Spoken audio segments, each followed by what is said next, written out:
भाई जिन खट्टर साहब ने हरियाणा में बीजेपी की खाट खड़ी करके रख दी गई, उनको तो जो है मिल गए दो दो मंत्रालय। लेकिन जिन लोगों की वजह से ये सरकार बनी और टिकी हुई है, उन लोगों को क्या मिला?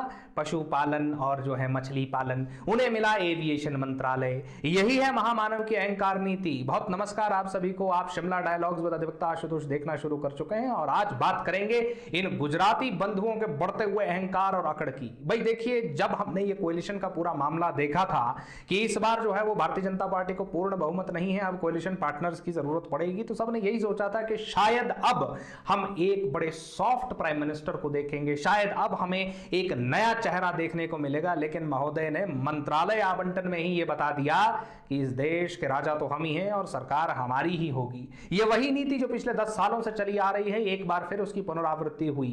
और हालात जो ग्राउंड के हैं वो इतने बुरे हैं कि 370 का हल्ला पिछले 370 सालों से जो ये मचा रहे थे, वो इतने बुरे हालात में पहुंच गए कि उसी कश्मीर से एक भी सांसद का उम्मीदवार ये खड़ा नहीं कर सके।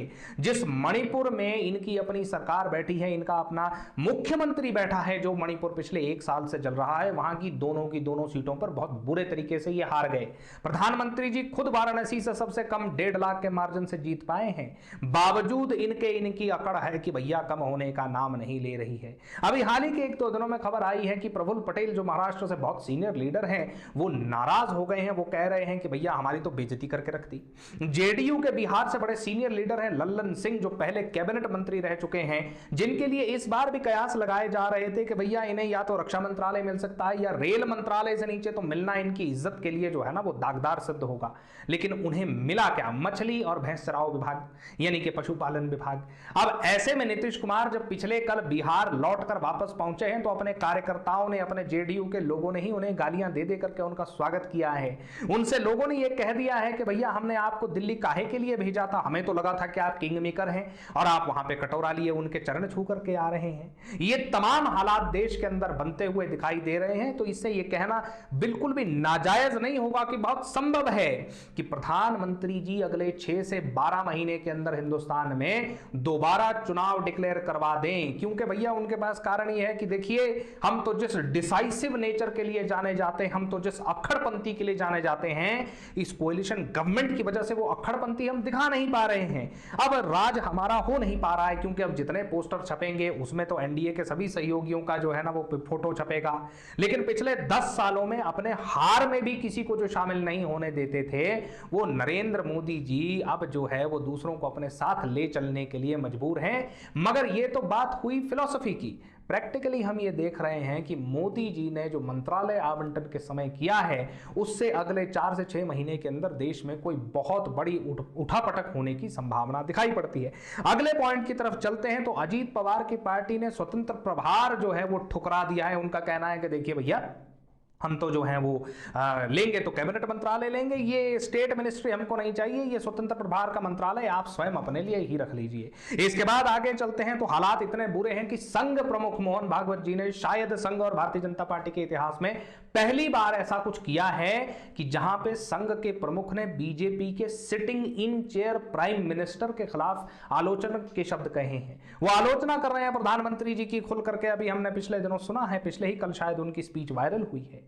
ऐसी स्थितियां हो गई हैं कि देश का बेरोजगार युवा इनको वोट नहीं दे रहा है, दलित इनको वोट नहीं दे रहा है, कारोबारी इनको वोट नहीं दे रहा है, लेकिन इनकी अकड़ जो है वो आसमान को चीर रही है। हर एक स्टेट में इनका वोट शेयर लगभग आधे से नीचे जा रहा है। और एक बहुत अजीब बात है कि भारतीय जनता पार्टी के पास सिर्फ एक चेहरा दिखाने को है।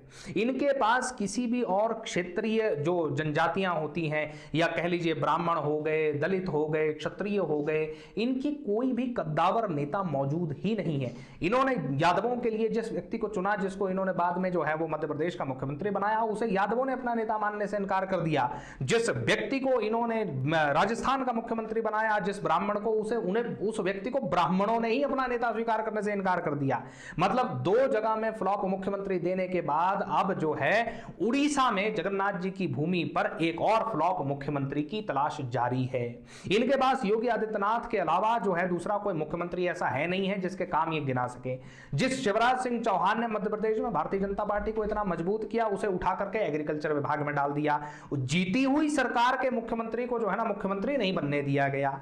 ये जो सारी की सारी लीला चल रही है कि भाई भारतीय जनता पार्टी में सिर्फ एक चेहरा होना चाहिए, ये सारी की सारी लीला अब इस दिशा की तरफ जा रही है कि बहुत जल्दी हम बीजेपी के अंदर विद्रोह के स्वर सुनेंगे। और जैसे ही बीजेपी के अंदर विद्रोह के स्वर सुनाई देंगे तो 99 से 101 पर आ चुका इंडिया गठबंधन यानी कि कांग्रेस पार्टी के जो लोग हैं, कांग्रेस पार्टी जो है वो और मजबूत होती जा रही है। बहरहाल आज ये कह पाना असंभव है कि भाई देश के अंदर नई सरकार बन चुकी है और चल चुकी है और सुचारू रूप से चलती रहेगी। आज बड़े बड़े राजनीतिक विश्लेषक चुप हैं, आज बड़े बड़े एनालिस्ट चुप हैं, बड़े बड़े अखबार चुप हैं, क्योंकि सब लोग एक बात जानते हैं कि गुस्सा तो सभी में है। अब देख लीजिए टीडीपी वाले जो हैं वो स्पीकर के लिए लगे हुए हैं और शर्त के साथ हम ये बात कह सकते हैं कि बीजेपी बिल्कुल नहीं चाहेगी कि स्पीकर की पोजीशन उनके हाथ से निकल जाए। क्योंकि देखिए भैया, अगर प्रधानमंत्री भी अपना, सारे के सारे बड़े मंत्री भी अपने और उसके ऊपर से स्पीकर भी अपना, तो टीडीपी और जेडीयू इस बात को बड़े अच्छे तरीके से जानती है कि 240 से 272 की 32 सीटें जो बीच में हैं उसको कवर करने में मोदी जी को, अमित शाह जी को कोई ज्यादा समय की जरूरत नहीं है। 5-6 महीने के अंदर वो सारा पूरा खेला कर देंगे। तो इस वक्त हिंदुस्तान की संसद में एक बार फिर वही खिचड़ी हम देख रहे हैं जो 2014 से पहले दिखाई देती थी। खैर, ये स्थितियां कहां को जाती हैं, किस दिशा को जाती हैं, हम इसे पूरा कवर करते रहेंगे। तब तक हमारा आपसे अनुरोध है कि चैनल को सब्सक्राइब कर लें और वीडियो को लाइक करना ना भूलें। धन्यवाद।